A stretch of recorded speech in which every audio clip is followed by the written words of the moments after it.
ప్రజలు పాడైపోతారని వాక్యం చెబుతుంది. సేవకుడు లేని చోట ప్రజలు శాపగ్రస్తులు అవుతారని వాక్యం చెబుతుంది. వాక్యం విత్తబడుతుండగా, ఆరాధనలు జరుగుతుండగా, ఆశీర్వాదకరమైన ప్రదేశంలో కూడా శాపగ్రస్తమైన వారు ఉంటారా అనేది ఒక బలమైన ప్రశ్న. చాలామంది చెప్పంగా విన్నాను, కానీ ఈరోజు అలాంటి వారిని నేను కళ్ళారా దర్శనంలో చూడడం జరిగింది. ప్రభు అంటున్నాడు, ఈ సంఘంలో కూడా ఆరాధనకు వచ్చి, మందిరానికి వచ్చి శాపగ్రస్తులైన వారు ఉన్నారు. కొంతమంది యవనస్తుల ముఖాలను దేవుడు చూపించాడు. కొంతమంది కుటుంబాల ముఖాలను ప్రభు నాకు చూపించాడు. చాలా విచిత్రంగా అనిపించింది నాకు ఈరోజు. కారణం ఏంటంటే, మందిరానికి వచ్చి శాపాన్ని అనుభవించడం అంటే వారి శాపం ఎంత భయంకరమైందో, అది యేసయ్య రక్తము చేత కూడా ఆ శాపం కడగబడలేదంటే ఇక వారికి ప్రపంచంలో ఎక్కడ విడుదల లేదు అనేది నాకు అర్థమైంది. ఎవరెవరి దృశ్యాలు నేను చూశాను మీకు చెప్పను, కానీ ఈ వాక్యం, ఈ మాటలు మీ హృదయాన్ని ఒకవేళ తాకుతాయి. ఆ శాపములలో ఉంటే, దేవుని మందిరానికి వచ్చి కూడా ఆశీర్వాదాన్ని అనుభవించలేని భయంకరమైన శాపం నేను ఉంటే, నువ్వు పశ్చాత్తాపడితే ప్రభు ఖచ్చితంగా నీ బ్రతుకును మార్చి నీకు నెమ్మదిని, శాంతిని, సమాధానాన్ని ప్రసాదిస్తాయి. నీకంటే వెనుక వచ్చిన వారు ఎంతోమంది బాగుపడి ఆశీర్వాదం పొందుకొని జీవితాలను ఆశీర్వాదకరంగా మలుచుకుంటున్నాయి. అయితే నీవు అదే స్థితిలో శాపాన్ని అనుభవించడం దేవుని చిత్తము కాదు. కనుక దేవుని మందిరానికి వస్తూ వాక్యం వింటూ సహవాసంలో పాల్గొంటూ నువ్వు శాపాన్ని అనుభవిస్తున్నావంటే నిజంగా అది సాధారణ నిన్ను వెన్నంటే ఉన్నాడు, వాడు నీతోనే కాపురం ఉన్నాడు, వాడు నీతోనే జీవిస్తున్నాడు అన్న సంగతి నువ్వు గుర్తించి నీ మనోనేత్రాలు తెరుచుకుంటే ఆ శాపం నుంచి నీకు విడుదల కలుగుతుంది. దేవునికి స్తోత్రం. హల్లెలూయా, హల్లెలూయా, హల్లెలూయా. ఈ సమయంలో దేవుని వాక్యంలోకి వస్తాను. యెహోషువ గ్రంథము 11వ అధ్యాయము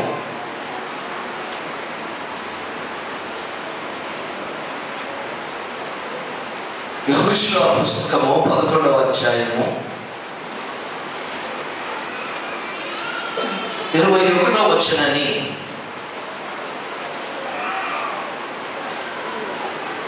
21వ వచనం నుంచి 22వ వచనం వరకు దయచేసి వాక్యాన్ని గమనించండి. యెహోషువ గ్రంథము 11వ అధ్యాయము 21వ వచనం.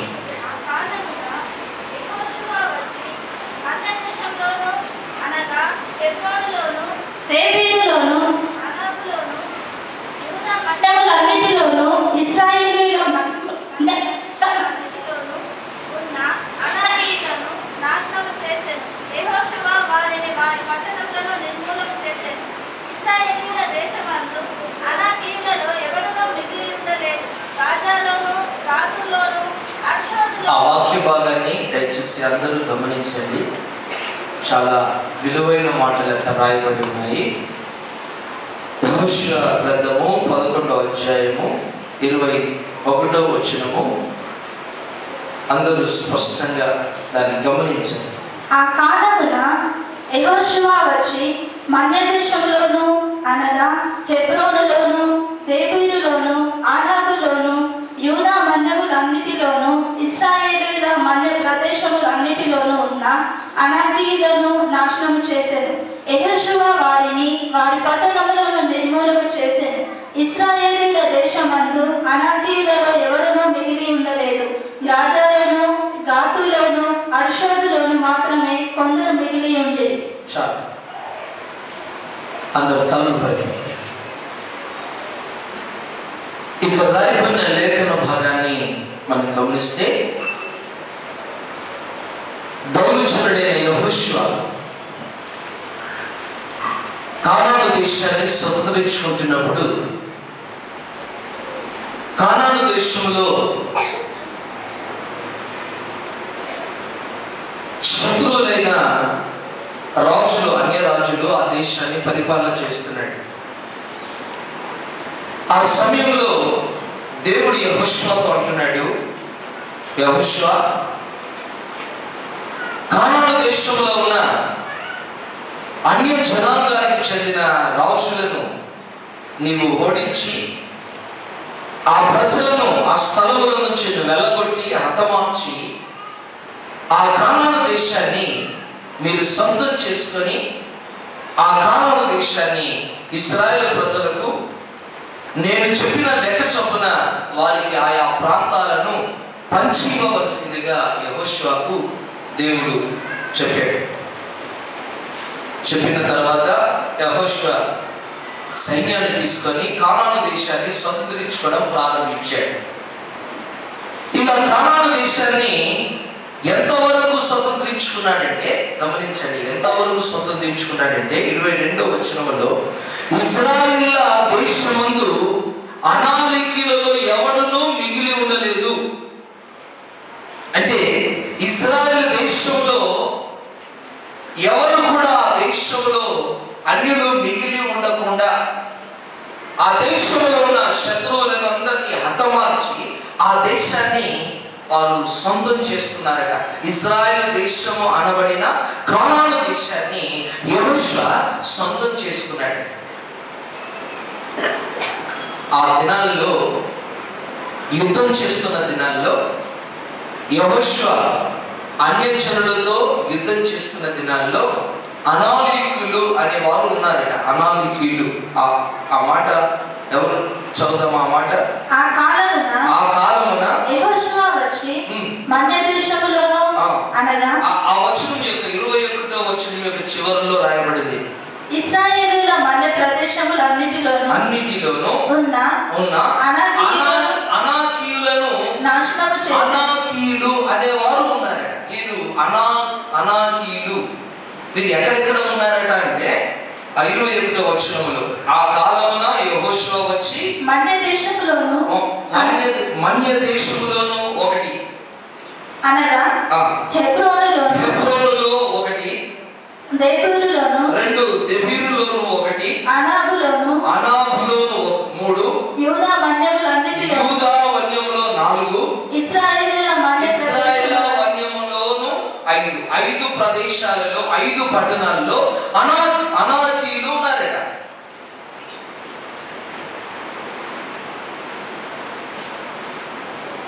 ఆ ప్రాంతాల పేరు రాయబడ్డాయి. 1 హెబ్రోను, 2 దెబీరు, అనాబు, యూదా, ఇశ్రాయేలు. వన్యమందరి ప్రదేశాలు ఎవరున్నారట చెప్పండి? అనాకీయులు ఉన్నారట. చెప్పండి. అనాకీయులను ఏమంటారంటే రెఫీమీయులు అంటారు. అంటే వీళ్ళు ఎవరంటే, అనాకీయులు ఎవరంటే చాలా ఎత్తుగా ఉంటారు. దేవునికి స్తోత్రం. ఒకసారి గట్టిగా చెప్దామా? హల్లెలూయా, హల్లెలూయా, హల్లెలూయా, హల్లెలూయా, హల్లెలూయా. అనాకీయుల గురించి మొదటి దినవృత్తాంతముల పుస్తకంలో కొన్ని మాటలు రాయబడ్డాయి. ఆ మాటలు కూడా చదువుదాం. మొదటి దినవృత్తాంతముల గ్రంథము 20వ అధ్యాయము, మొదటి దినవృత్తాంతముల గ్రంథము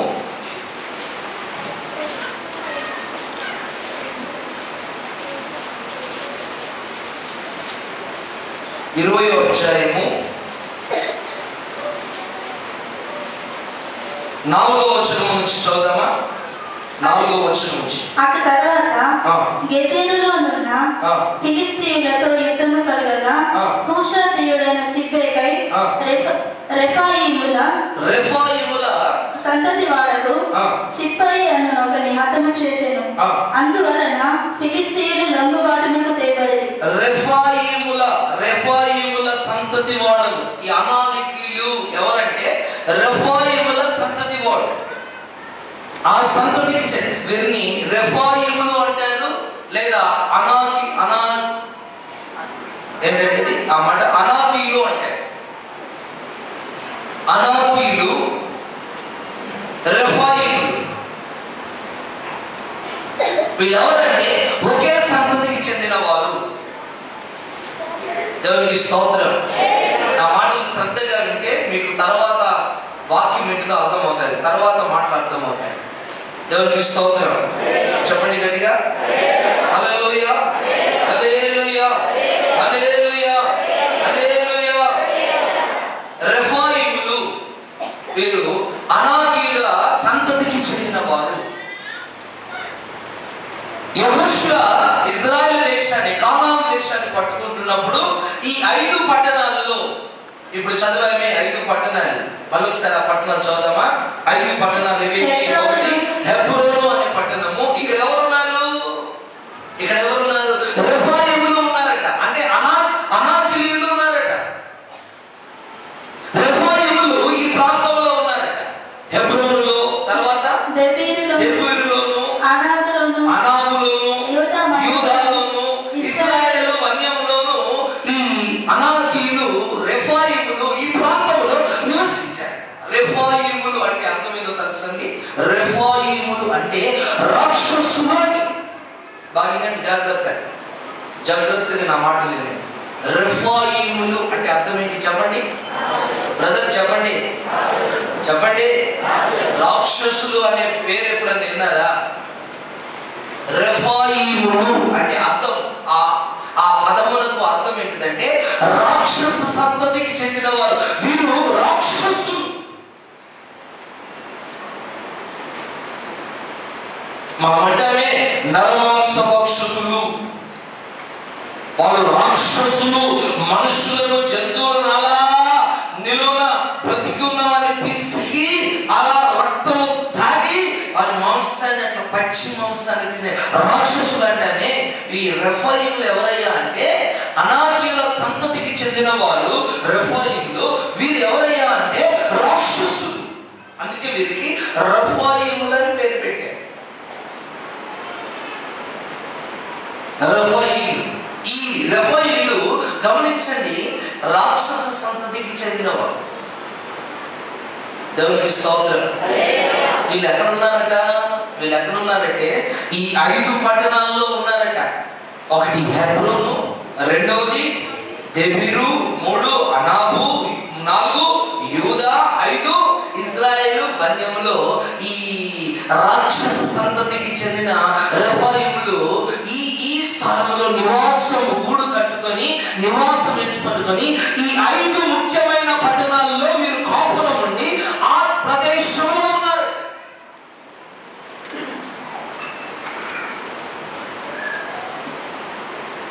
రెఫాయిలు ఈ పట్టణంలో నివసిస్తూ వారు జీవిస్తూ ఉండగా యెహోషువ ఆ పట్టణాలను పట్టుకోవడానికి వచ్చాడు. దేవునికి స్తోత్రం. ఒకసారి చేతులు పైకెత్తి గట్టిగా.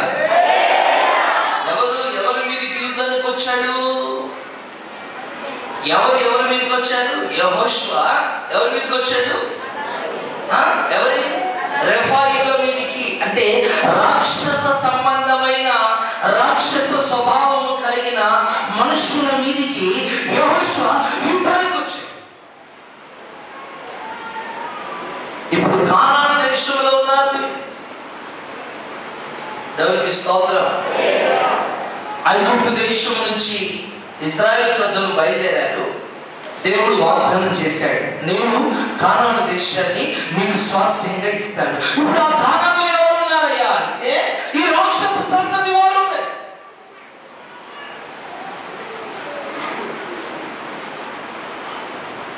ఈ రెఫాయిల గురించి, అనాకీయుల గురించి వాక్యం ఏమని చెప్తుందంటే వీరు రాక్షసులు. రెండవది ఏదో తెలుసా? వీరు చాలా ఎత్తుగా ఉంటారట. ఉన్నత దేహం కలిగిన వారట. ఉన్నత దేహం, చాలా ఎత్తుగా ఉండి ఉన్నత దేహం కలిగింది, చాలా బలార్జులుగా. అంటే ఇంచుమించుగా ఒక 10 మందిని తెలిస్తే ఒకడు అవుతాడు. అంత ఎత్తు, చాలా ఎత్తు. ఒక్కొక్కడు అలా నిలబడితే అలా ఆ లైట్ అంత ఎత్తుగా ఉన్నతంగా ఉంటాయి. మీకు సంగతి తెలుసా, గొలియాతు కూడా ఈ అనాకీల రెఫాయిల వంశానికి చెందినవాడు. గొలియాతు దావీదు చెప్పిన గొలియాతు ఉన్నాడే, ఆ గొలియాతు కూడా ఈ రెఫాయిల వంశానికి చెందినవాడు. దేవునికి స్తోత్రం చెప్పండి గట్టిగా. హల్లెలూయా, హల్లెలూయా, హల్లెలూయా, హల్లెలూయా, హల్లెలూయా. ప్రియమైన దేవుని బిడ్డలారా, ఈ రెఫాయిల ఈ సంతతితో, అనాగ్రహికుల ఈ సంతతితో దైవజనుడైన యెహోషువ యుద్ధం చేయడానికి వచ్చాడు. ఏం చేశాడు తెలుసా, వారు నివసిస్తున్న 5 పట్టణాలను యెహోషువ పట్టుకున్నాడని యుద్ధం చేసి. దేవునికి స్తోత్రం.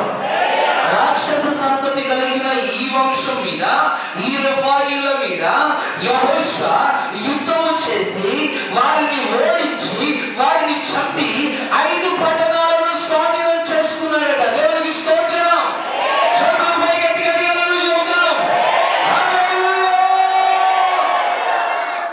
రాక్షసులను గెలవడము అది మామూలు విషయం కాదు.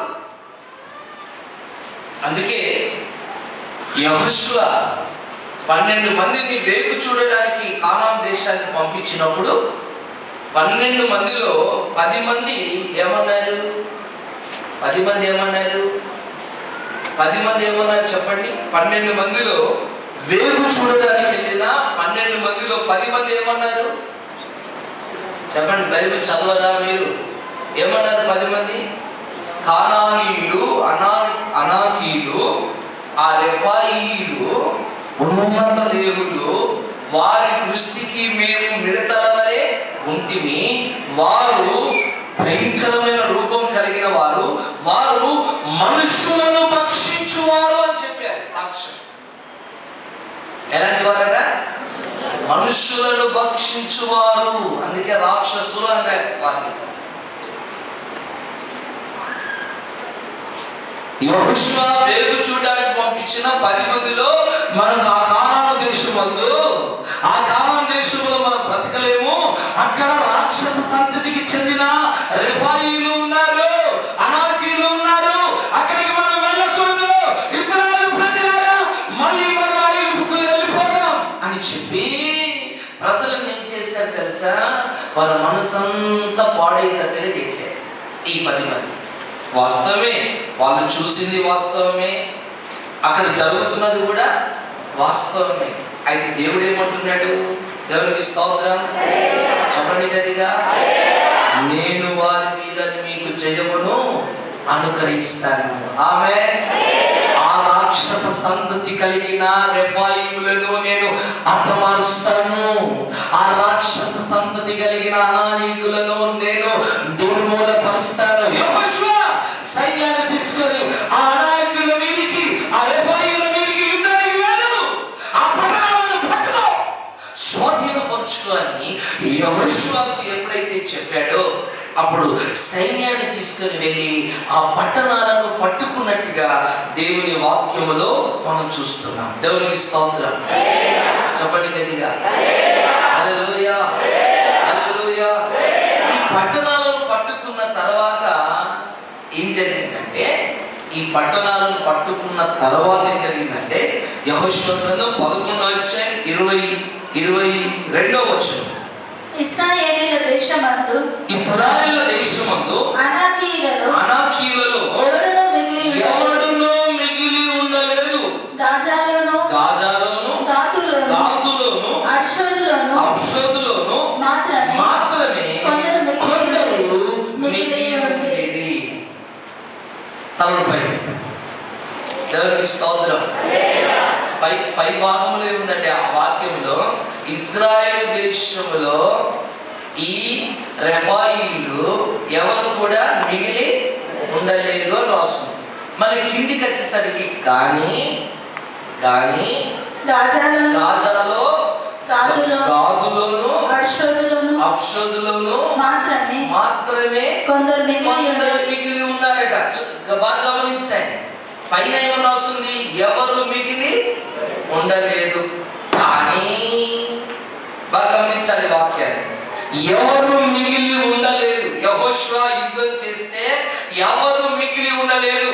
ఈ రాక్షస సంతతి వాళ్ళందరినీ కూడా, వాళ్ళను, వాళ్ళ భార్యలను, పిల్లలందరినీ కూడా తల నరుకుతూ, పొడుస్తూ, చంపుతూ, వాళ్ళందరినీ నిర్మూలన చేసుకుంటూ వచ్చారు. కానీ వీరు కొన్ని ప్రాంతాలలో, 3 ప్రాంతాల్లో మిగిలిపోయారట.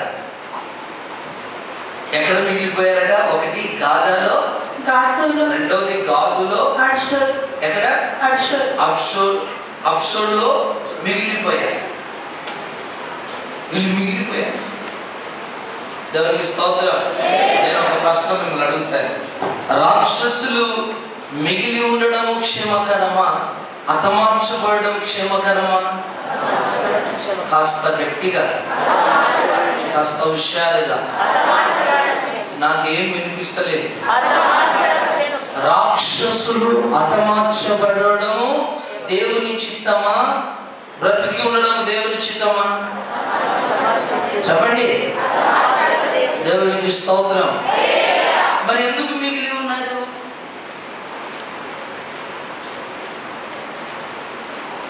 ఈ గ్రామాలలో, ఈ 3 గ్రామాలలో ఈ రెఫాయీలు, అనాకీలు మిగిలి ఉన్నారట.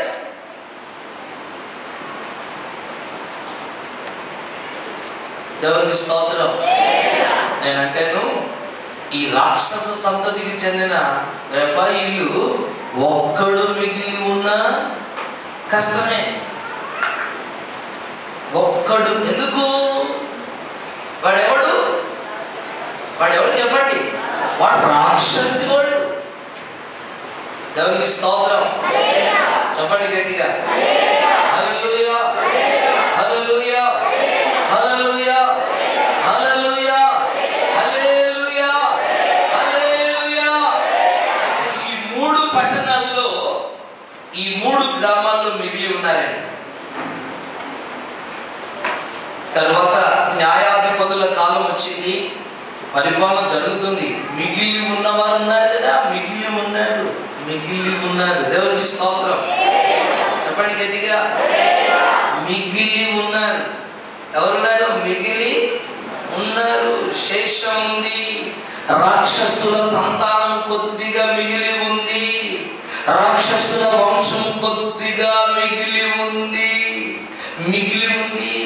ఆ సంతానం మిగిలి ఉంది కనుక ఆ సంతానం అలా మళ్ళా పెరుగుతూ వచ్చింది. సౌలు మహారాజు పరిపాలన చేశాడు, అయిపోయింది. తర్వాత దావీదు మహారాజు పరిపాలన ప్రారంభమైంది. దేవునికి స్తోత్రం. చెప్పండి విషయాలుగా. ఈ దావీదు రాజు పరిపాలన చేస్తున్న కాలంలో ఈ రాక్షసులు ఉన్నారే, ఈ రెఫాయీలు ఉన్నారే, అనాకీలు ఉన్నారే, వీరు దావీదు మీద తిరుగుబాటు చేయడం ప్రారంభించారు. చూసారా? వాడు మిగిలి ఉన్నాడంటే ఏదో ఒక రోజు వాడు తిరుగుబాటు చేయగా మానవుడు. ఎందుకు? వాడు రాక్షసి. వాడు మిగిలి ఉన్నారు కదా. వాగ్దానం చేయబడిన దేశంలో వారు మిగిలి ఉన్నారు కదా. ఆ రాక్షస స్వభావము కలిగిన, ఆ ఉన్నతమైన దేహం కలిగిన వారు మిగిలి ఉన్నారు కదా. మిగిలి ఉన్నారు కాబట్టి వీరితో పోరాటం తప్పదు, యుద్ధం తప్పదు. దేవునికి స్తోత్రం. చెప్పాలి గట్టిగా, హల్లెలూయా. ఇప్పుడు ఏం జరిగిందంటే, చదవండి, 1 దినవృత్తాంతం గ్రంథము 20వ అధ్యాయము. ఇప్పుడు చదివిన వాక్య భాగములోకి వస్తూ, ఈ 1 దినవృత్తాంతములు 20వ అధ్యాయము 4వ వచనం నుంచి చదువుకుంటూ వస్తాం. ఆ వాక్య భాగాలు శ్రద్ధగా గమనించండి. పందుల ముందు ముత్యాల వేయద్దనే వాక్యం ఉంది, శ్రద్ధగా గమనించండి. పందులు ఎవరున్నారు? లేచిపోతేనే చాలా బాగుంటాయి పందులు. చదవాలి. అటు తర్వాత గెజెరులోనున్న ఫిలిష్తీయులతో యుద్ధము కలగగా హూషాతీయుడైన సిబ్బెకై రెఫాయీల సంతతి వాడకు సిప్పాయి అను ఒకని హతము చేసెను.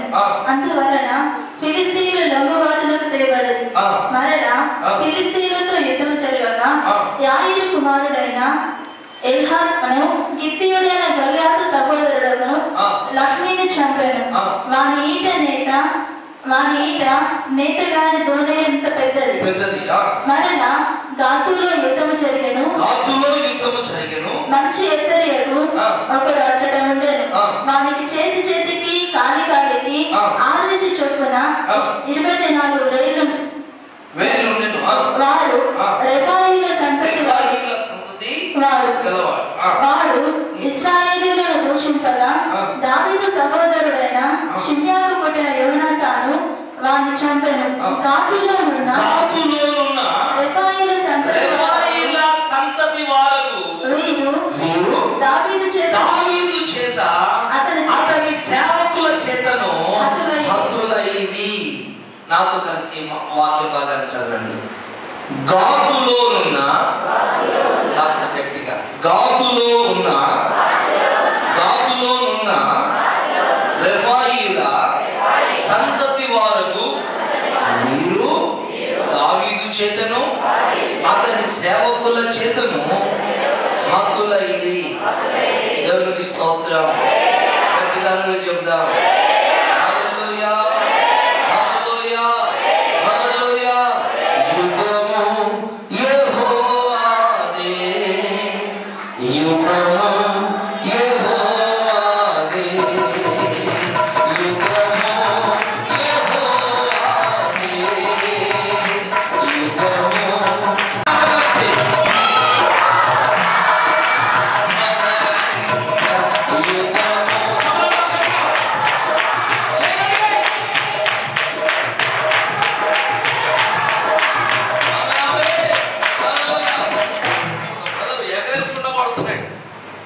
కాలు చేతులు వంకలు అయిపోయినాయి కదా.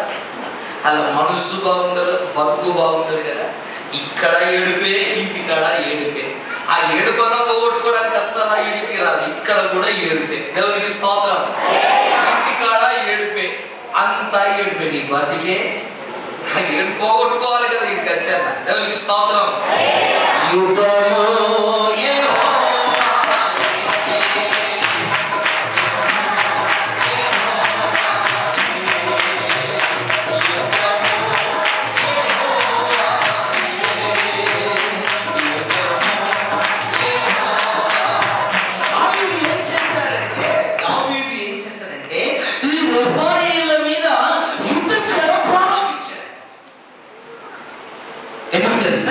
ఈ రెఫాయీలు రాక్షస సంతతి వారు, వీరు దేవుని ప్రజల మీద తిరుగుబాటు చేస్తూ దేవుని ప్రజలను ఎప్పుడు కూడా వెన్నుముకలో ప్రక్కలో ఎప్పుడు పొడుస్తున్నారట, గుచ్చుతున్నారట. ఎప్పుడు కూడా మిగిలి ఉన్నారు కదా.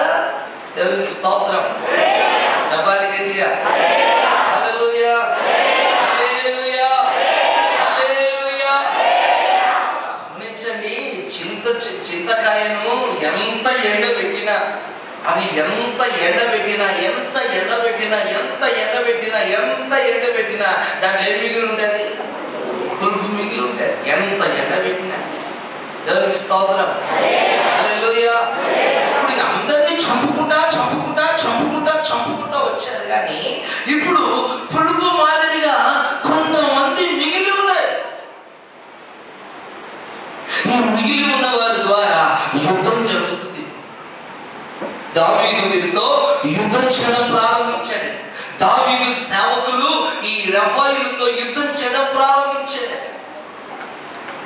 దేవునికి స్తోత్రం. చెప్పండి గట్టిగా. హల్లెలూయా. ఇక్కడ చివరి రాయబడిన మాట ఏంటంటే, గాతులోనున్న రెఫాయీలు. దేవునికి స్తోత్రం. అక్కడ యెహోషువ గ్రంథంలో చదివాం. గాజాలోను, గాతులోను, ఆ పట్టణం అబ్షూరులోను, ఆ 3 పట్టణాల్లో అక్కడ ఉన్నారట. ఇప్పుడు దావీదు ఎవరితో యుద్ధం చేస్తున్నాడు? గాతులో ఉన్న పట్టణంలో ఉన్న రెఫాయీలతో యుద్ధం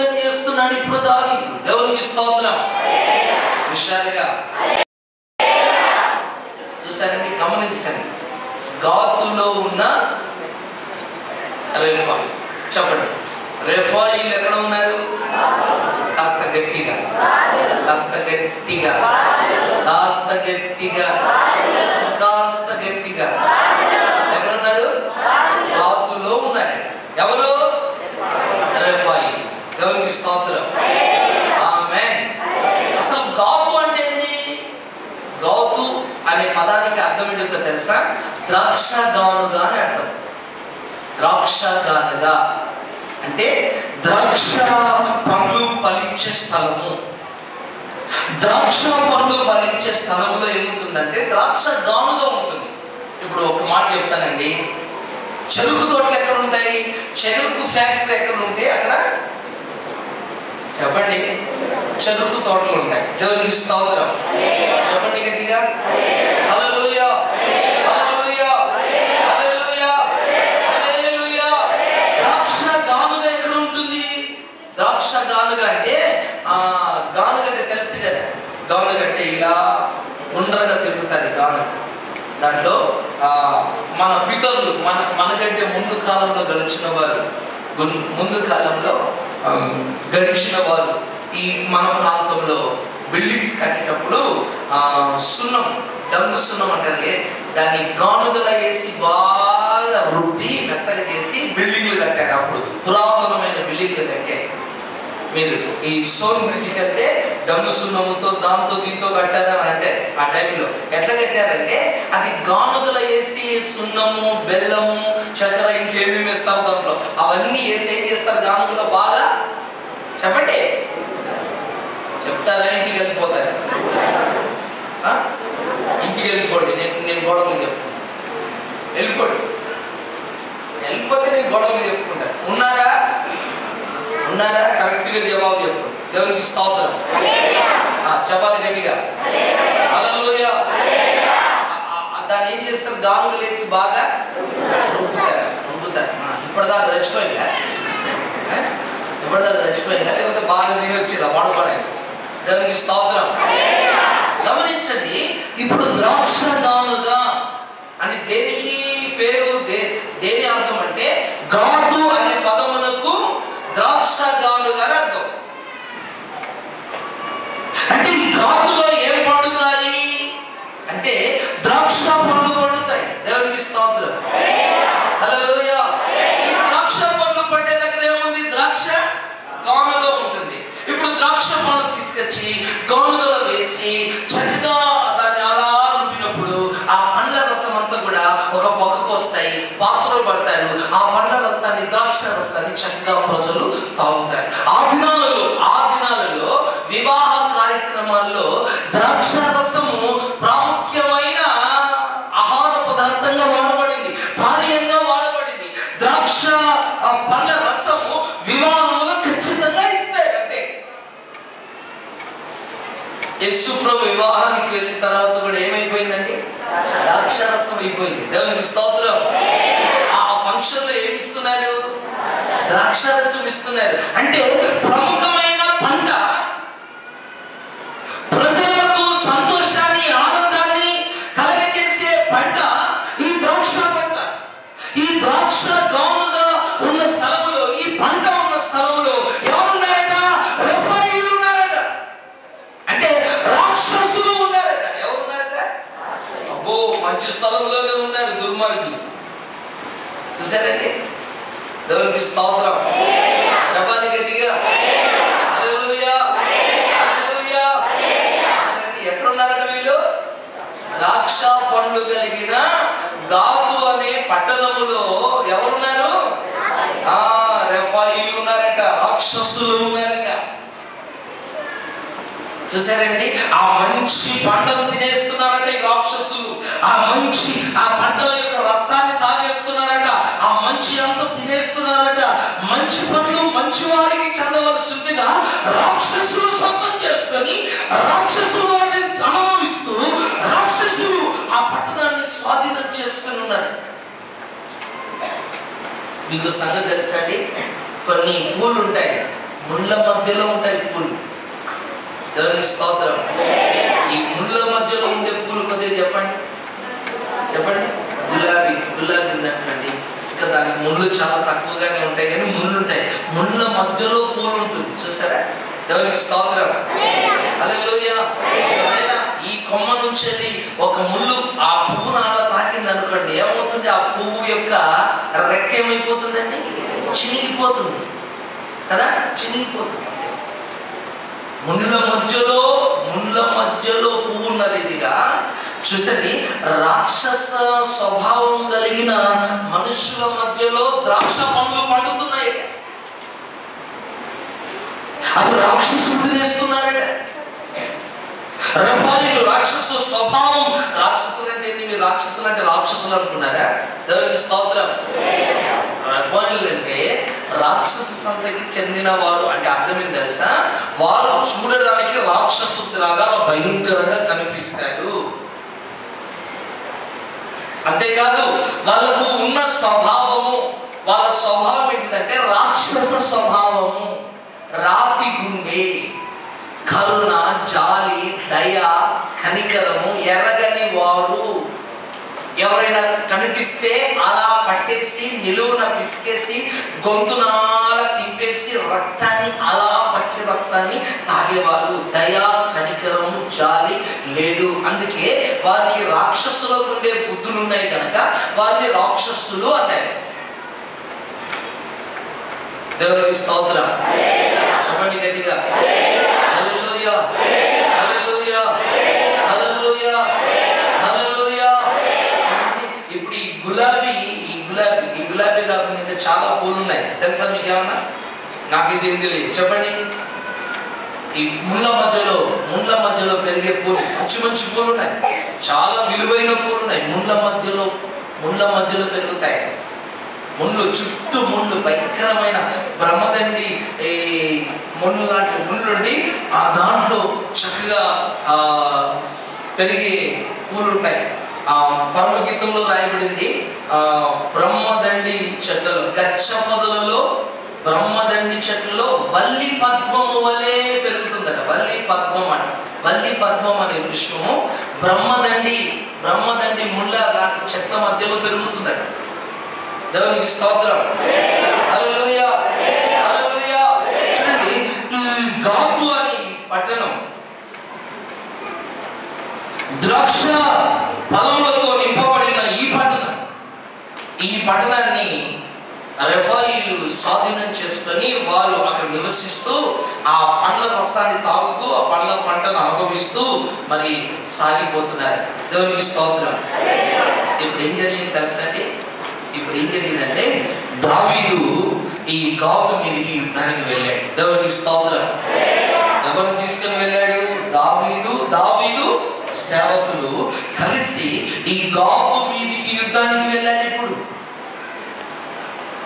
రాక్షసుల మీదకి యుద్ధానికి వెళ్ళారు. కరుణ, జాలి, కటాక్షము లేని మనుషుల మీదకి, ఉన్నతమైన దేహం కలిగిన వారి మీదకి యుద్ధానికి వెళ్ళారు వీరు. అసలు దావీదు ఎంతటి వాడండి? దావీదు ఎంతటి వాడు? గొలియాతు దావీదును చంపు. దావీదు మీదకి యుద్ధానికి వచ్చినప్పుడు గొలియాతు అన్నాడు, ఏమన్నాడు? నువ్వు చూపునకు చాలా చిన్నవాడివి. దేవునికి స్తోత్రం. చిన్నవాడు పెద్దవాడి మీదకి, రాక్షసు మీదకి యుద్ధానికి వెళ్తున్నాడు. చూసారా? చిన్నవాడు దావీదు అంటే అర్థం ఏం తెలుసా? ప్రియుడు అని. చెప్పండి అర్థం. దావీదు అంటే ప్రియుడు. ఆమేన్. ప్రియుడు ఎవరి మీదకి వెళ్తున్నాడు? రాక్షసుల మీదకి వెళ్తున్నాడు ప్రియుడు. దేవునికి స్తోత్రం. హల్లెలూయా. రాక్షసులు కలిసి యుద్ధం చేసుకోవాలి, కానీ ఇప్పుడు ప్రియుడు అనే దావీదు ఎక్కడికి వెళ్తున్నాడు? రఫాయిల మీదకి యుద్ధానికి వెళ్తున్నాడు. ఇప్పుడు యుద్ధానికి వెళ్ళినప్పుడు ఏం జరిగింది ఈ యుద్ధంలో అంటే, ఈ ఉన్నతమైన దేహం కలిగిన రెఫాయిలు ఉన్నారే, వారి మీద దావీదు సేవకులు యుద్ధం చేసి ఆ రాక్షస సంతతికి చెందిన ఆ రెఫాయిలను ఏం చేశారట?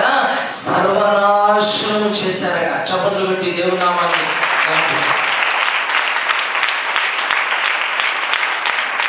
అక్కడ రాయబడిన 8వ వచనం ఏంటంటే, గాతులోనున్న రెఫాయిల సంతతి వారు వీరు దావీదు చేతను అతని సేవకుల చేతను హతులైరి.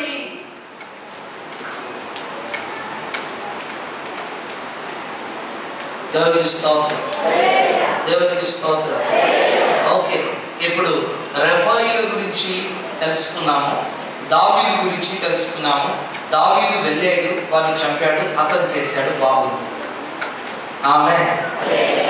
దేవునికి స్తోత్రం, దేవునికి స్తోత్రం. ఈరోజు మనం ఎవరితో యుద్ధం చేయాలి, మనం ఎవరిని అర్థం చేయాలి? పాట పాడాం, యుద్ధం యెహోవాదే అని పాట పాడాం. హల్లెలూయా. ఎవరి మీద యుద్ధం చేయాలి? మనం ఎవరి మీద యుద్ధం చేయాలి? చెప్పండి, ఎవరి మీద? ఎవరి మీద? రెఫాయిల మీద యుద్ధం చేయాలి. దేవునికి స్తోత్రం. మరి నిర్మల్లో ఎవరన్నా రెఫాయిలు వంశీకి చెందిన వాళ్ళు ఉన్నారేమో చూసి వస్తారా? యుద్ధం చేద్దాం.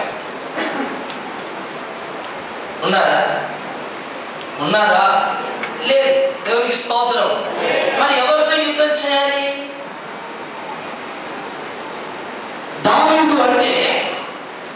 దావీదు అంటే మనమే. దావీదు వంశంలో పుట్టిన మనం. దావీదు వంశంలో యేసయ్య జన్మించాడా? యేసయ్యకు మనం పుట్టామా? మనం దావీదు పుత్రులమా? దావీదు సంతతికి చెందిన వారమా మనము? ఇప్పుడు దావీదు వంశంలో ఉన్న మనము, గోత్రంలో ఉన్న మనము, యేసు ప్రభువుకి జన్మించిన మనము రెఫాయిలతో యుద్ధం చేయాలి. ఎవరు ఆ రెఫాయిలు? రెఫాయిలు ఎవరు? రెఫాయిలను యుద్ధం చేసి గాతును మనం సొంతం చేసుకోవాలి. గాతు అంటే ఫలవంతమైన జీవితం, ఆశీర్వాదాలతో కూడిన జీవితము. దేవుని బిడ్డలారా, నీ కుటుంబంలో ఆశీర్వాదం లేకపోవడానికి కారణం తెలుసా? నీవు రెఫాయిలతో యుద్ధం చేయడం లేదు. నీ ఆశీర్వాదము రెఫాయిల చేతిలో ఉంది.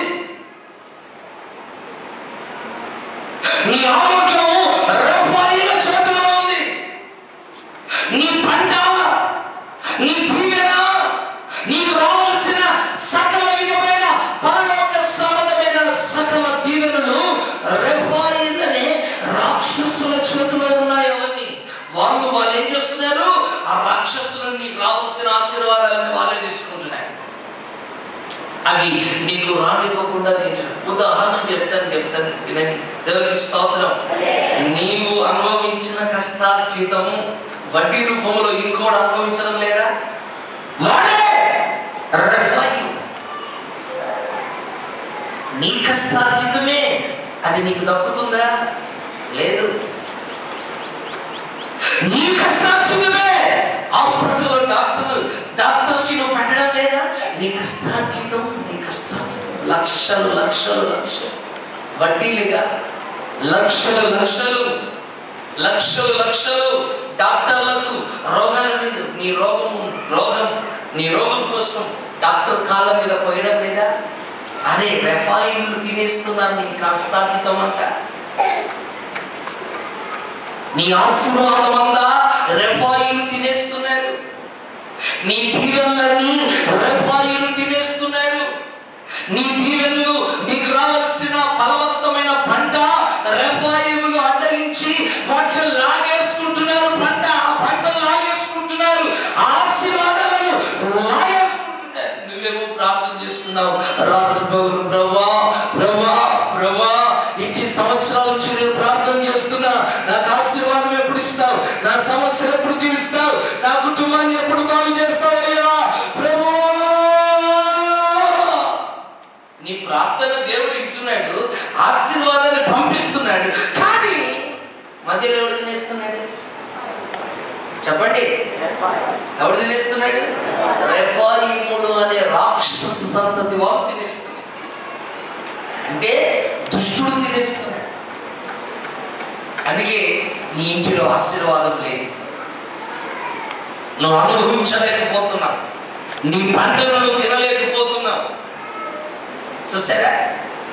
నీ కష్టార్జితాన్ని నువ్వు అనుభవించలేకపోతున్నావు. నీ దీవెనలు నువ్వు సొంతం చేసుకోలేకపోతున్నావు. రాత్రి పగలు బానిస బ్రతుకి వెట్టి చాకరీ చేస్తూ నీ బ్రతికంతా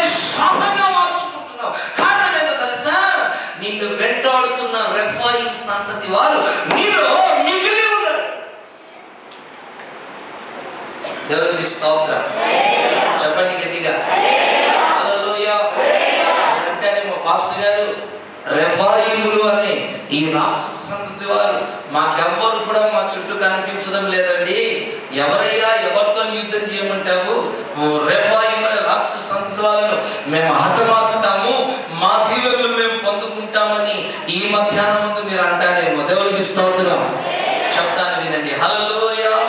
మీరు నిశ్చయముగా ఈ రెఫాయిల సంతతి వారు రాక్షసులను మీరు నిర్మూలన చేస్తే మీ ఆశీర్వాదాలు మీకు సొంతమవుతాయి. దేవునికి స్తోత్రం. మీ పంట మీకు దక్కుతుంది. హల్లెలూయా. మీ ఆరోగ్యం మీకు దక్కుతుంది. హల్లెలూయా. మీ దీవెనలు మీకు వస్తాయి. హల్లెలూయా. మీరు ఇంకొకరి మీద ఆధారపడవలసిన అవసరం అసలే లేదు. అయితే మీరు రెఫాయిలను చంపాలి. ఎవరు ఎక్కడ ఉన్నాయి? దేవునికి స్తోత్రం. ఇంతకుముందే చెప్పాను, యెహోషువ 5 పట్టణాలలో ఉన్న రెఫాయిలను చంపేశారట. కానీ కొంతగా మిగిలి ఉన్నారట. దేవునికి స్తోత్రం. చెప్పండి గట్టిగా హల్లెలూయా. కొంతమంది ఇంత పంటను నాశనం చేస్తే అంతమంది ఉంటే ఏమైపోతుండేనో ఇంకా పరిస్థితి అంత. కొంతమంది మిగిలి ఉండి నాశనం చేస్తారు. అయితే ఈ రెఫాయిములు ఎక్కడ ఉన్నారు అంటే ఎక్కడో లేదు, నీ లోపటనే ఉన్నాయి. ఎక్కడో లేరు, నీ లోపటనే ఉన్నారు. నీ లోపటనే ఉన్నారు. ఇంతకుముందే చెప్పారు రెఫాయిములు అంటే ఎవరు? చెప్పండి. ఆ రాక్షస బుద్ధి స్వభావము నీ లోపటనే ఉంది. రాక్షస స్వభావం ఉందే రెఫాయిములకున్న బుద్ధి, ఆ స్వభావం, ఆ లక్షణము నీ లోపటనే ఉంది. మీరు అంటారు, పాస్టర్ గారు నేను బాప్తిసం పొందాను. బాప్తిసం పొందావు, దేవునికి స్తోత్రం. అన్ని జయించావు, రెఫాయిములో చాలా మందిని చంపావు, కానీ కొద్ది మందిని దాన్ని అంటారు చింత చచ్చినా పొలుపు సాగలేదు. దేవునికి స్తోత్రం. ఇప్పుడు నీవు అప్పుడప్పుడు చేస్తున్న అన్ని ఆచారాలు ఎక్కడివి అనుకున్నారు? అది రెఫాయిముల స్వభావం. అప్పుడప్పుడు నువ్వు అన్యులు ఆచరించినట్టుగా ఆచరిస్తూ, అన్యులు వేసినట్టుగా, అన్యులు చేసినట్టుగా చేస్తూ, అన్యుల యొక్క పాప కార్యములలో నువ్వు పాలిభాగస్తురాలవై సాగిపోతున్నావే. నీలో ఉన్న రెఫాయిం రాక్షస సంతతి వాడు నీలో బతికి ఉన్నాడు. అర్థమైందండి? అర్థమవుతుందా మీకు? దేవునికి స్తోత్రం. హల్లెలూయా. నీ ఆశీర్వాదాన్ని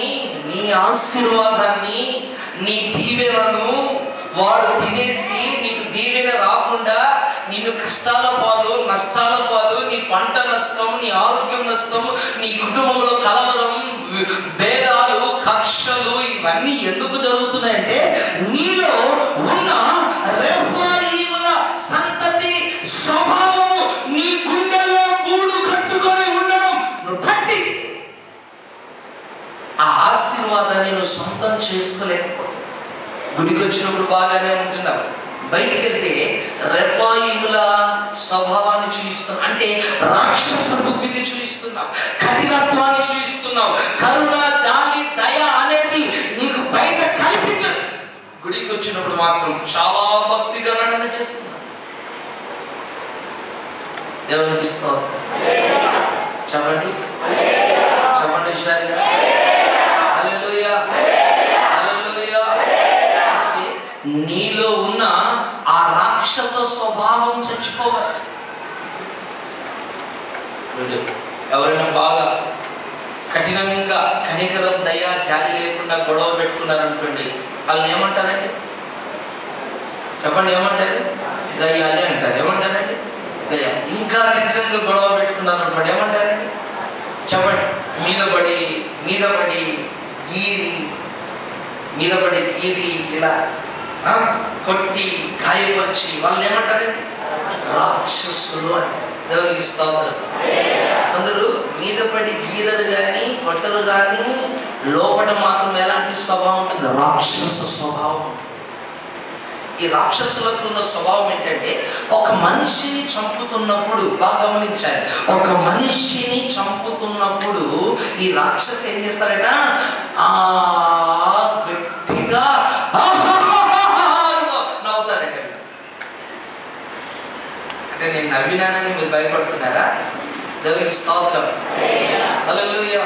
మీరు చూపిస్తున్నాడు ఎట్లా నవ్వుతున్నారు అని చూపిస్తున్నారు. ఎట్లా నవ్వుతారట రాక్షసి? ఎట్లా నవ్వుతారు? ఒక మనిషికి బాధ అవుతుంటే, ఒక మనిషికి కష్టం అవుతుంటే, ఒక మనిషికి వేదన అవుతుంటే, ఒక రాక్షస స్వభావం కలిగిన వ్యక్తి ఏం చేస్తాడు? దాన్ని బట్టి అతిశయపడుతూ అంటాడు. చూసారండి? బాధపడుతున్నామంత, అయ్యో ఎందుకు నీకు వచ్చింది బాధ, ఎందుకు నీకు వచ్చింది కష్టం, ఎందుకు నీకు వచ్చింది బాధ, నేను సాధ్యమైనంత వరకు ఈ బాధ నుంచి నేను పైకి లేపుతాను, పైకి లేవనెత్తుతాను అని అనలేక రాక్షస స్వభావం కలిగిన వాడు ఇంకా అతిశయపడుతుంటాడు. దేవునికి స్తోత్రం. చెప్పండి గట్టిగా, చెప్పండి. దేవునికి స్తోత్రం. హల్లెలూయా, హల్లెలూయా. ఈరోజు నీ స్వభావం ఎలా ఉందో ఆలోచించాలి. పైకి మాత్రం చాలా బాగానే ఉన్నావు, పైకి మాత్రం చాలా బాగానే ఉన్నావు, పైకి చూడముచ్చటగా కనిపిస్తున్నావు. ఓ నోట్లో ఏం పెడతా కూడా కోకనంతిలాగా కనిపిస్తున్నావు నువ్వు. అబ్బో చాలా బాగా కనిపిస్తున్నావు, అసలు నాకు ఏం తెలియదు అన్నట్టు కనిపిస్తున్నావు, చాలా అమాయకంగా కనిపిస్తున్నావు. అబ్బో నీ అంత భక్తులు ఎవరు లేనట్టుగా కనిపిస్తుంది. కానీ నీ లోపల ఉండే ఆ రాక్షస స్వభావం ఉండే, నీవు ఫలభరితంగా మారకుండా నీ కుటుంబాన్ని నిన్ను శాపంలోకి తీసుకుపోతుంది. అందుకే ఆ రెఫాయిము సంతతి వాడు అనగా ఆ రాక్షస స్వభావము నీలో నుంచి బయటికి రావాలి. దేవునికి స్తోత్రం. చెప్పండి గట్టిగా. రాక్షసి అంటే ఎవడండి? సైతాన్ గాడే రాక్షసు. వాళ్ళ బుద్ధులే రాక్షస బుద్ధులు, వాళ్ళ క్రియలే రాక్షస క్రియలు. అర్థమైందండి? దేవునికి స్తోత్రం, దేవునికి స్తోత్రం. హల్లెలూయా, హల్లెలూయా. నువ్వు బాప్తిసం పొందావు, నువ్వు బాప్తిసం పొందావు. సినిమాల మీద నీకు ఆశలు చచ్చిపోయాయి, తిండి మీద ఆశలు చచ్చిపోయింది, లోక సంబంధమైన వ్యామోహాల మీద నీకు ఆశ చనిపోయింది, అన్నిటి మీద నీ ఆశలు చంపుకున్నావు. కానీ నీలో ఉన్న రాక్షస బుద్ధి మాత్రం చాలే, కొద్దిగా మిగిలి ఉంది, కొద్దిగా మిగిలి. దేవునికి స్తోత్రం. బాగా గమనించండి. ఒక ముళ్ళ చెట్టును అది భూమిలోకి వెళ్ళి 1 ఫీట్ లోపల దాకా వెళ్ళి దాన్ని నరికేసిన అది కొద్ది కాలం తర్వాత ఏమవుతుంది? చెప్పండి, చెప్పండి గట్టిగా. విషయాలు చెప్పమన్నానా? మొలకెత్తుతుంది. ఎందుకు? దాని మొదలు చావది, దాని మొదలు చావదు, దాని వేరు చావలేదు, దాని వేరు చావలేదు కనుక, దాని మొదలు చావలేదు కనుక అది ఏం చేస్తుంది? మెల్లమెల్లగా అది పైకి వచ్చి తిరిగి తన ముళ్ళను పెంచుకుంటూ పైకి ఎదుగుతారట. అయ్యో నన్ను నరికేశారే, అయ్యో నాకు ముళ్ళు ఉన్నాయి కదా అందుకే నరికేశారు, నేను ఇప్పుడు ముళ్ళ చెట్టుకి కాదు పూల చెట్టుగా బయటకు వస్తానంటారని. అదే అంటారు, చింత చచ్చిన పులుపు. నువ్వు నరకబడ్డావు కానీ నీ పులుపు చచ్చిందా? నువ్వు నరకబడ్డావు, నువ్వు బాప్తీసం తీసుకున్నావు, కానీ నీ పులుపు చచ్చిందా? నీ వేరు చచ్చిందా? వేరు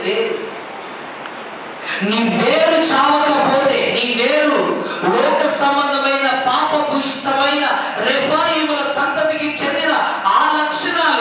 నీ లోపట నుండి అవి బయటికి రాకపోతే నువ్వు పొరపాటున గాతులో ఉన్న ద్రాక్ష పంటను అనుభవించలేవు. అంటే నీకెక్కడున్న పులకలే ఉంటాయి, నీకున్న రోగం అలానే ఉంటది, నీ దరిద్రం నీకే ఉంటుంది, నీకు పిల్లలు పుట్టరు, నీకు పెళ్లి కాదు, నిన్ను ఎవడు చూసినా మెచ్చడు, నీ బతుకంతా అతుకుల బతికే.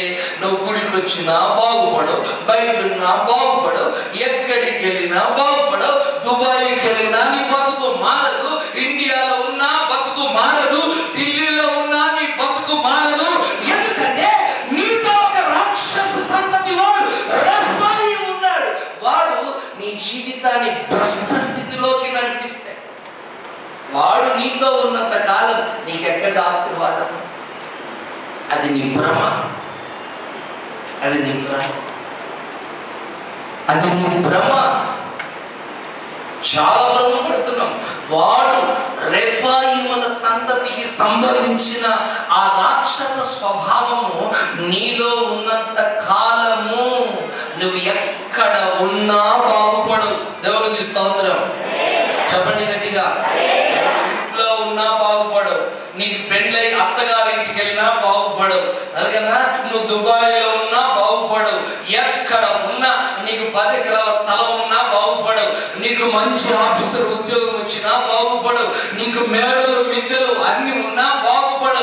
ఎప్పుడు చూసినా కలవరం కలవరం కలవరం కలవరం, రోగం కాదు నిద్రలేని కలవరంతోనే నీ యాత్రను ముగిస్తావు.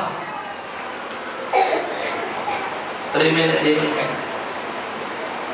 దేవుని స్తోత్రం. చెప్పాలి గట్టిగా. ఒక్క మాట మీకు చెప్తాను వినండి. అక్కడ రాయబడిన మాట ఏంటంటే, దావీదు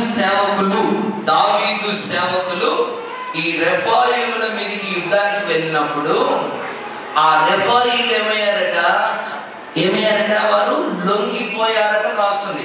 లొంగిపోయారట. లొంగుబాటు 4వ వచనం, మొదటి దినవృత్తాంతం. మీలో ఏ గర్వం ఉంది? రెండిట్లో ఏదో ఒకటి ఉండాలి. ఈ రెండిట్లో ఏదో ఒకటి ఉండాలి మీ దగ్గర. మీలో ఒకటి ఏది ఉంది? తెలిసింది ఉందా, తెలవద్దుందా? ఏం లేదు పాస్టర్ గారు, ఏం లేదండి, మేము బాప్తిసం పొందాం, అన్నీ అయిపోయినాయి, దేవునికి స్తోత్రం. మరి ఎందుకు శాపాన్ని అనుభవిస్తున్నావు? నీ ఆశీర్వాదం కళ్ళకు కట్టినట్టుగా కనిపించాలి కదా, నీ దేవుడు పెట్టి కళ్ళకు కట్టినట్టుగా కనిపించాలి కదా, నీ యొక్క దీవెన, నీ సమాధానం, నీ మీదకి వచ్చే అభిషేకం కళ్ళకు కట్టినట్టుగా కనిపించాలి కదా, నీ పంట కనిపించాలి కదా. దేవునికి స్తోత్రం, దేవునికి స్తోత్రం. హల్లెలూయా, హల్లెలూయా. గర్విష్ఠులు, రాక్షసులే కాదు వీళ్ళు, గర్విష్ఠులు. బాగా కళ్ళు ఇక్కడ ఉంటాయి. చెప్పండి, ఏడుంటాయి? ఎవ్వరు కనిపించరు వీరికి, ఎవ్వరు కనిపించరు, ఎవరు కనిపించరు. వీరి కళ్ళు ఇక్కడ నెత్తి మీద ఉంటాయి, అలా చూసుకుంటూ వెళ్ళిపోతాయి. మీకు సంగతి తెలుసా?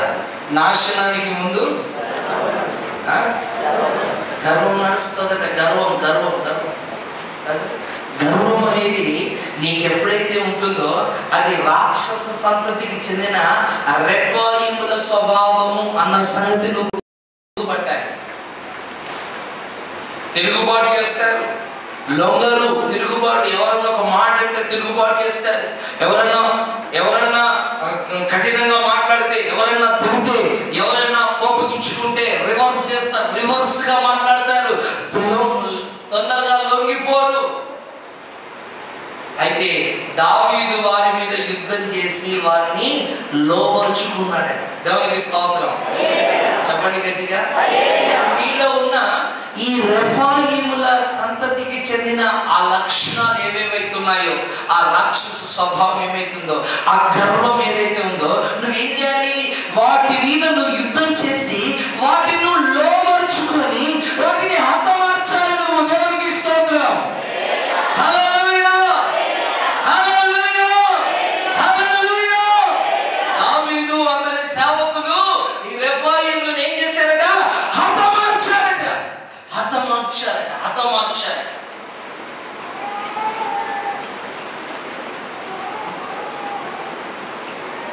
దేవునిస్తాను. నేను అంటే నిజమైన మారు మనసు పొందిన వాళ్ళకి 20 మంది వెళ్తారేమో ఇంతమందిలో. నా పాస్టర్ గారు అని నేనే చెప్తున్నాను కదా, నేను సంఘానికి కాపరి, గొర్రెలను కాస్తున్నాను. ఏ రంగా 20 మంది వెళ్తారేమో. పాస్టర్ గారు మీ సంఘం గురించి అంటే ఉన్న విషయం చెప్తున్నానండి. మన సంఘం అయితే మన సంఘం సపరేట్గా పరలోకం ఉందా? మన సంఘానికి ఏం లేదు. మన సంఘానికి ఏం సపరేట్ పరలోకం ఏం లేదు. దేవునికి స్తోత్రం. సపరేట్ నరకం కూడా ఏం లేదు. అంతా ఒకటే, బైబిల్ అంతా ఒకటే.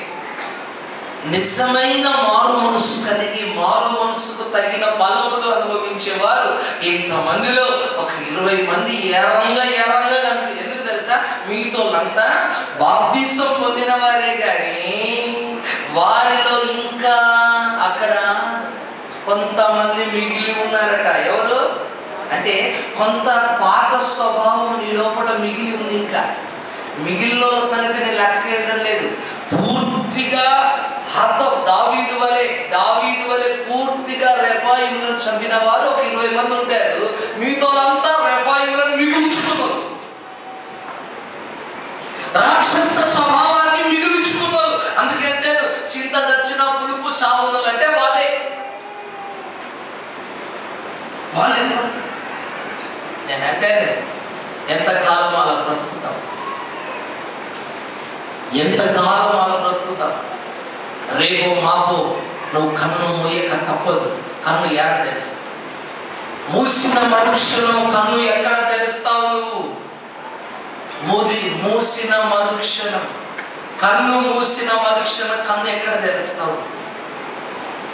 కన్ను మూయడం మాత్రం ఖాయం. బాగా గమనించండి.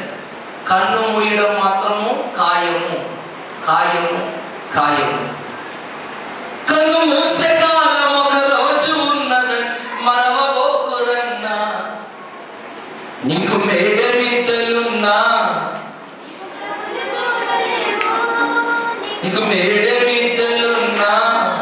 నువ్వు మూసే కాలం ఒక రోజు ఉన్నదని మరవబోకురన్నా.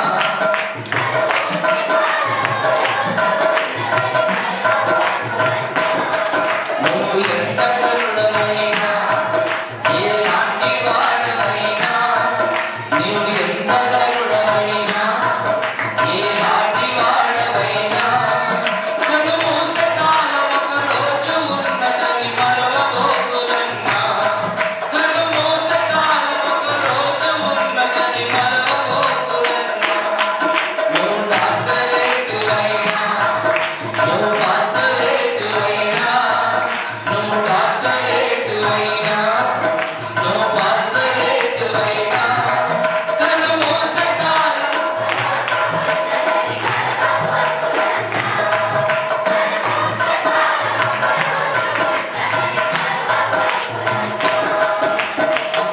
ఆమేన్. హల్లెలూయా, హల్లెలూయా, హల్లెలూయా. నీకు ధనము బలగమున్నా, నీకు అందచందమున్నా, కన్ను మూసే కాలం ఒక రోజు ఉన్నదని మరవబోకురమ్మా. ఎన్ని రోజులు బ్రతుకుతావు? ఎన్ని రోజులు బ్రతుకుతారు మీరు చెప్పండి? ఎన్ని రోజులు బ్రతుకుతారు? ఓ ఈ బతుకు కోసం ఆకలాడుతున్నావు, పిచ్చోడు తిరాగు ఉరుకుతున్నావు, పిచ్చోడు ఉరికినట్టు ఉరుకుతున్నావు దీనికోసం. మా ఉరకడానికి సాధగాలేదేంటి? కాలు చేతులు వంకరైపోయి ఈ పనికి వచ్చావా? కాలు చేతులు వంకరైపోయి పోతంతా వంకరైపోయి మీరు వేసే దాన ధర్మం మీద బతకడానికి వచ్చామా?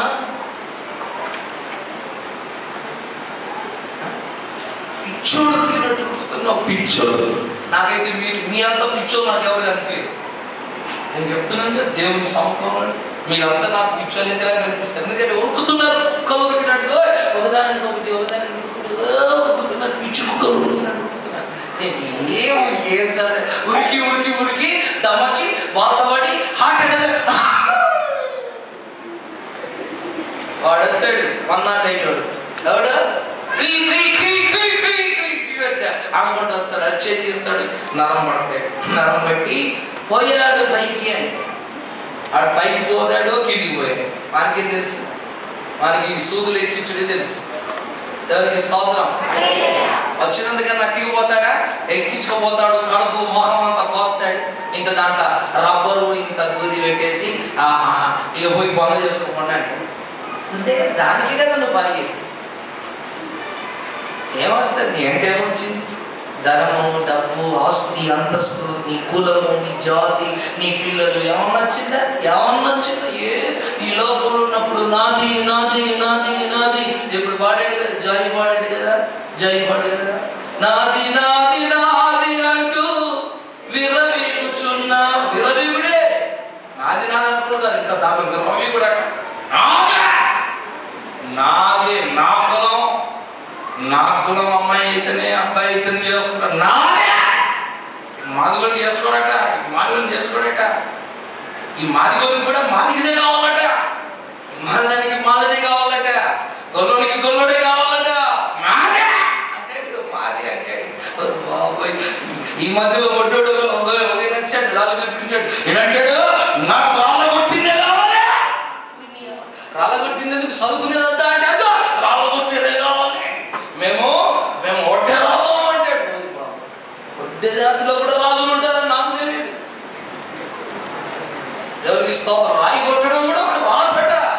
ఏం బాబు, ఇన్ని రకాల కులాలు మతాన్ని పెట్టుకొని నాది నాది నాది అనుకుంటూ విర్రవీగుతూ పిచ్చి పిచ్చిగా పరుగులెత్తుతున్న మానవుడు కంపు కొడుతున్నాడు. కంపు కంపు కంపు కంపు.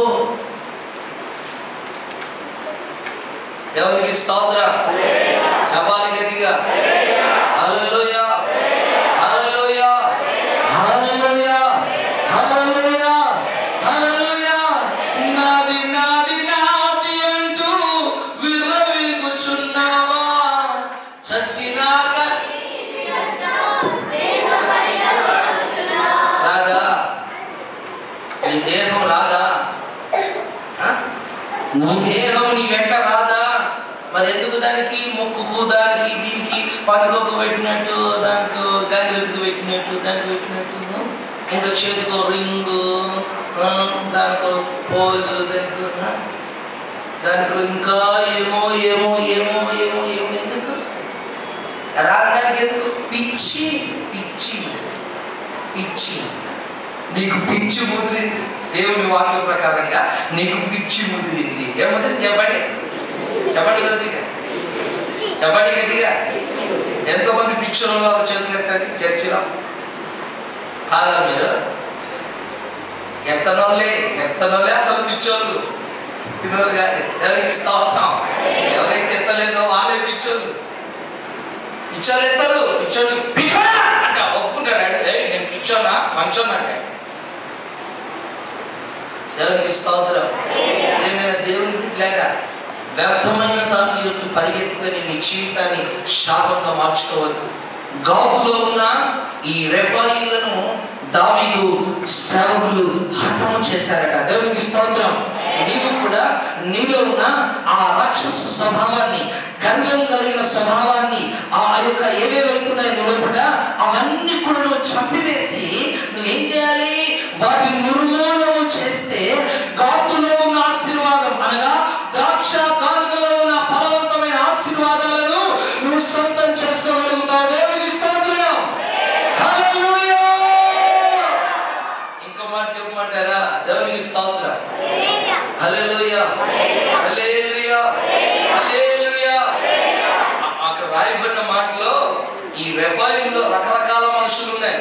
ఈ రెఫాయిములు రాక్షస స్వభావం కలిగిన వారు, తర్వాత ఉన్నత దేహులట. ఏ దేవులని? ఉన్నత దేవులట, ఉన్నతమైన దేహం కలిగిన వారట. తర్వాత ఈ రెఫాయిముల వంశంలో మంచి ఎత్తరి అయిన వాడు, చాలాకి కలిగిన వాళ్ళు ఉన్నారట. బాగా ఎత్తులకు ఎత్తు వేసి జిత్తుల మారి నక్కల మాదిరిగా బతికే వాళ్ళు ఉన్నారట ఈ రెఫాయిం సంతతిలో. చదువుతారా మాట? ఆ మాట ఆలోచన చదవండి. మంచి ఎత్తరియగు 6వ వచనములో మరలా గాతులో యుద్ధము జరిగెను. మంచి ఎత్తరియగు ఒకడు అలసట ఉండేను వానికి చేతికి కాలికి ఆరేసి చొప్పున 24 వేళ్ళు ఉండేను. వాడు రెఫాయీముల సంతతి వాడు. గట్టిగా చెప్దామా? హల్లెలూయా. రెఫాయీముల సంతతి వాడు. వీడు మంచి ఎత్తులకు పైయేసి ఎత్తని బాగా చాలాకి కలిగిన వాడు. వీనికి ఈ చేతి 4 వేలు, ఈ చేతి 4 వేలు, ఆ కాలు 4 వేలు, ఈ కాలు 4 వేలు ఉన్నాయట. చాలా హుషారు. మీకు సంగతి తెలుసండి, నీవు మారు మనసు బాప్తిసం పొంది నీ లోపల ఈ రెఫాయీముల సంతతికి సంబంధించిన కుయుక్తి కలిగిన జీవితము నీలో ఉండకూడదు. నీకుండవలసిన కాలేంటి, నీకుండవలసిన వేలెన్ని అన్నీ ఉండాలి. వీనికి 6 వేలు ఉన్నాయట. చూసారా? అంటే అర్థమైందో తెలుసా? 6 వేలు ఉన్నాయట. అంటే అర్థమైంది తెలుసా? 6 వేలు. అందరికి 6 వేలు ఉంటే వీనికి 5 వేలు ఉంటే వీనికి 6 వేలు. ఇది రాక్షస సంతతి. అంటే అర్థమైంది తెలుసా అండి? నేను నీకంటే తక్కువనా? నీకంటే నేను ఎక్కువని, అన్నింటిలో ఎక్కువని, అన్నిట్లో ఎత్తులో ఎక్కువని, వేలల్లో ఎక్కువని, కాళ్ళల్లో ఎక్కువని, అన్నిటిలో నేను ఎక్కువనే. చూసారండి? దేవునికి స్తోత్రం. తగ్గించుకునే స్వభావం, దీనమైన స్వభావము, విధేయత కలిగిన స్వభావము ఈ రెఫాయీములకు ఉండదు. ఈరోజు నీ లోపల తగ్గించుకునే స్వభావం ఉందా? నీ లోపల విధేయత కలిగిన స్వభావం ఉందా? నిన్ను నీవే హెచ్చించుకుంటూ, నిన్ను నీవే పొగుడుకుంటూ, నిన్ను నీవే కనపరుచుకుంటూ రెఫాయీల వంశానికి చెందిన రాక్షస వంశంలో బ్రతుకుతున్నావా? ఈరోజు నువ్వు ఆలోచించవలసిన రోజు ఈరోజు. చాలా వ్యక్తిగా ఉంటాడు వాడు. మంచి ఎత్తని వాడు ఉంటాడు. మంచి చాలా మందికి వీక్తి, చాలా వీక్తి. బాప్తిసం పొందుతారా, ప్రభు నమ్ముకుంటారా, వీక్తిగా బ్రతుకుతారు, వీక్తిగా చేస్తారు పనులు. అది అన్య ఆచారం అనుకోండి, అది ఎవరికి రాకుండా వీక్తిగా చేస్తారు ఆ పని, వీక్తిగా చేస్తారు ఆ పని. దేవునికి స్తోత్రం. ఆ మధ్యలో వెంట్రుకలు తీయడానికి ఒక బాబుని తీసుకొచ్చాను. వెంట్రుకలు తీసిన తర్వాత ఆ వెంట్రుకలు మందిరంలో పడతాయి కదా అని చేతుల్లో పట్టుకోమని, వాళ్ళు చేతుల్లో కాకుండా టవాల్లో పట్టుకున్నారు. ఆ వెంట్రుకలకు కొత్త టవాలు కొనుక్కొచ్చారు. ఆ వెంట్రుకలకి ఏ టవాలు కొనుక్కొచ్చారు? కొత్త టవాలు కొనుక్కొచ్చారు. నేను ఆ కొత్త టవాలు చూడక ఏదో చేతిలో పట్టుకోండి, బయటపడేయండి అని చెప్తామని పట్టండి అంటే కొత్త టవాలు తీశారు. కొత్త టవాలు పట్టారు. పట్టి ఏం చేశారు తెలుసా? ఇంటికి వెళ్ళారా? ఇంటికి వెళ్ళి ఇంటి వాసాన్ని కట్టారు కొత్త టవాలు. నేను పోతూ వాళ్ళు నన్ను అడిగారు. ఏమని అడిగారంటే, పాస్టర్ గారు ఏం చేయమంటారు ఎంటికలు అంటే, పెంటలో పడేయని నేను అన్న. మీరేమంటారు చెప్పండి? మీరేమంటారో చెప్పండి. పెంటలో పడేయాలి అంటే అన్నదా? నేను అన్నాను, మీ మాదిరిగానే అన్నాను. దేవునికి స్తోత్రం. పెంటలో పడేయలేదు. ఏం చేశారంటే మందులోని ఇంటికి పిలిపించి వాటికి గుండు చేసి ఉన్న ఎంటికలన్నీ ఆకాశంలో వేసి ఎక్కడ కట్టారు? నేను ఒకరోజు అన్నాను, ఏంటయ్యా ఇది అంటే, ఎంటికలు కట్టామన్నారు. ఎందుకు కట్టామని అడిగాను. అడిగితే దేవుడు ఇచ్చిన ఎంటికలుగా అంటాడు. ఏమంటాడు? దేవుడు ఇచ్చిన ఎంటికలట. దేవుడే కడుపులో చేసినప్పుడు ఆ ఎంటికలు ఇచ్చి దేవుడు ఇచ్చాడు, అందుకే దేవుడిని పెట్టుకున్నావు అన్నాడు. చూసారా ఎంత కుయుక్తి కలిగినవాడు? నేను అన్నాను, ఇప్పుడు యేసు ప్రభు ఎంటికల్లో ఉన్నట్ట నీ గుండెల్లో ఉన్నట్ట నేను అడిగాను. దేవునికి స్తోత్రం. గుండెల్లో ఉన్న దేవుడు గుండెల్లో ఉన్నాడు, ఎంటికల్లో ఉన్న దేవుడు ఎంటికల్లో ఉన్నాడు అంటాడు. అంటే నేను అన్నాను, యేసు ప్రభు డబుల్ సీన్ లో ఉన్నాడా, డబుల్గా ఉన్నాడంటే ఏమోనండి, డబుల్ ఉన్నాడో త్రిబుల్ ఉన్నాడో తెలియదు కానీ ఇక్కడ ఉన్నాడు అక్కడ ఉన్నాడు. దేవునికి స్తోత్రం. అంత కొయ్యింది. దేవునికి స్తోత్రం. బాబు అట్లా కాదు నాయన, ఇది ఇట్లా. అవి శాపగ్రస్తమైన అనుభవాలు. అలాంటి పనులు చేయకూడదు. వాక్యం వాళ్ళని చెప్తే యేసు ప్రభు నీ ఇంట్లో ఉన్నాడు, మర్యాదగా తీసి బయట పడేసి ఆ టవల్తో చేసేది చెప్తే నా మాట విని భార్య భర్తలు మొత్తం బెడ్డలో పడేసి ఆ టవల్తో సహా కాల్చేశారు. దేవునికి స్తోత్రం. చెప్పాలి గట్టిగా. ఆ రోజేమో యేసు ప్రభుకి స్థలంతరంగా గడిలో కూర్చున్న పెడితే వీడు తీసుకుపోయి అడుగు మీద కూర్చుండబెట్టి ఎంటకాలలో పడుకోబెట్టాడు యేసు ప్రభుని. ఇంటికలలో ఉన్నాడంటే కుయుక్తి కలిగిన అన్య ఆచారాలు. ఇదే రెఫాయిముల సంతతికి చెందిన కుయుక్తి. ఆమేన్. చెప్పండి గట్టిగా. ఈరోజు మీరు కుయుక్తిగా ఉన్నారంటే అర్థమైంది, కుయుక్తిగా నడుస్తున్నారంటే అర్థమైంది, కుయుక్తిగా మాట్లాడుతున్నారంటే అర్థమైంది, మీరు కుయుక్తిగా మందిరానికి వస్తున్నారంటే అర్థమైంది. మీ కుయుక్తి అది రెఫాయిముల రాక్షస సంతతికి చెందిన స్వభావము కనుక, ఆ రెఫాయిము ఆత్మ నీలో ఉంది కనుక ఆ కుయుక్తితో నువ్వు బ్రతుకుతున్నావు. గాతులో ఉన్న ఆశీర్వాదాన్ని పొందుకోలేకపోతున్నావు. ఆ ఆశీర్వాదం నీకు రావాలంటే గాతులో ఉన్న రెఫాయిములను వెలగొట్టాలి. దేవునికి స్తోత్రం. హల్లెలూయా. చెప్పండి, అక్కడున్న ద్రాక్ష పంట మనం తినాలంటే అక్కడున్న రెఫాయిములను ఏం చేయాలి మనము? చెప్పండి గట్టిగా. వెళ్ళగొట్టి ఆ పంటను మనం తినాలి. పంట ఆశీర్వాదానికి సూచన. ఆ ఆశీర్వాదాలు మనకు రావాలంటే ఈ రెఫాయిము సంతతికి చెందిన ఈ రాక్షస స్వభావాన్ని, తిరుగుబాటు స్వభావాన్ని, కుయుక్తి కలిగిన స్వభావాన్ని మనం ఏం చేయాలి? దావీదు హతమార్చినట్టుగా హతమార్చాలి. దేవునికి స్తోత్రం. చెప్పండి గట్టిగా. ఒకటి రాక్షస స్వభావము, రెండవది తిరుగుబాటు స్వభావము, గర్వంతో కూడిన స్వభావము, నాలుగవది కుయుక్తి కలిగిన స్వభావాన్ని నువ్వేం చేయాలి? ఏం చేయాలి? హతమార్చాలి. ఎందుకంటే ఇవి రెఫాయిముల సంతతికి ఉండవలసిన లక్షణాలు.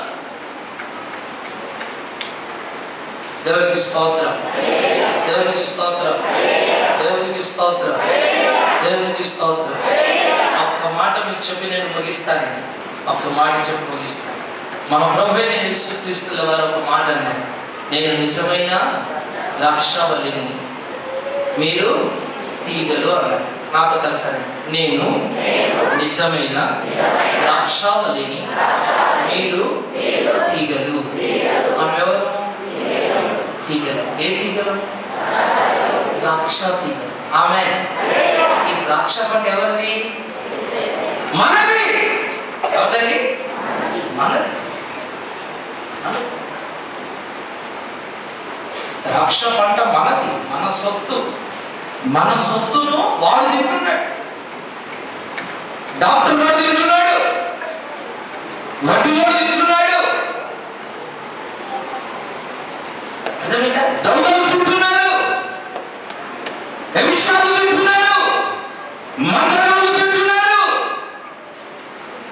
ఎవడెవడో తింటున్నాడు నీ కష్టార్జితం అంట. ఎవడెవడో తింటున్నాడు నీ కష్టార్జితం అంట. వారే వారే వారే వారే రాక్షసులు, రెఫాయిము వంశానికి చెందినవారు. దేవుడు అంటున్నాడు, వారి చేతిలో నుంచి నేను విడిపిస్తాను. దేవునికి స్తోత్రం. విశాలుగా అయితే నేను విడిపిస్తాను. అయితే నీలో ఉన్న రెఫాయిములతో నువ్వు యుద్ధము చేసి ఆ స్వభావాలను నువ్వేం చేయాలి? నువ్వు హతమార్చాలి. ఆమేన్. ఆమేన్. ఇప్పుడు చెప్పండి, మీలో ఉన్న రాక్షస సంతతికి చెందిన రెఫాయిములను బ్రతకనిస్తారా, చంపుతారా? కాస్త గట్టిగా చెప్పాలి నాకు. చెప్పండి, చెప్పండి. మీలో ఉన్న రాక్షస బుద్ధిని చంపుతారా, బ్రతకనిస్తారా? మీలో ఉన్న గర్వాన్ని బ్రతకనిస్తారా, చంపుతారా? మీలో ఉన్న కుయుక్తిని బ్రతకనిస్తారా, చంపుతారా? చెప్పండి. చంపాలి.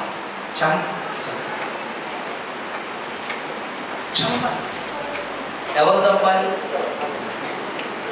దావీదును, అతని సేవకులను. ఆమె కలిసి చంపారు. అవునా? అవునా? దావీదు అంటే దేవుని సేవకుడు. దావీదు అంటే దేవుని సేవకుడు. అతని సేవకులు అంటే సంఘం. దేవునికి స్తోత్రం. ఇప్పుడు మనం అందరము కలిసి వాడిని ఏం చేయాలి అంటే, నువ్వు చంపాలంటే ఎవరి సహాయం కావాలి నీకు? సేవకుని సహాయం కావాలి. దేవునికి స్తోత్రం. చెప్పాలి గట్టిగా. పౌలు అంటాడు, మీరు నాతో కలిసి ప్రార్థనలో పోరాడవలెనని నేను మనవి చూస్తున్నాను. దేవునికి స్తోత్రం. హల్లెలూయా. నీలో ఉన్న ఆ రాక్షస స్వభావం, ఆ గర్వం, ఆ అసూయ, ఆ కుయుక్తి, ఆ సాతాను సంబంధించిన లక్షణాలు నాశనం కావాలంటే నువ్వు సేవకులతో కలిసి ఉండి వాటిని చంపాలి. నువ్వు కలిసి లేకపోతే చంపలేవు.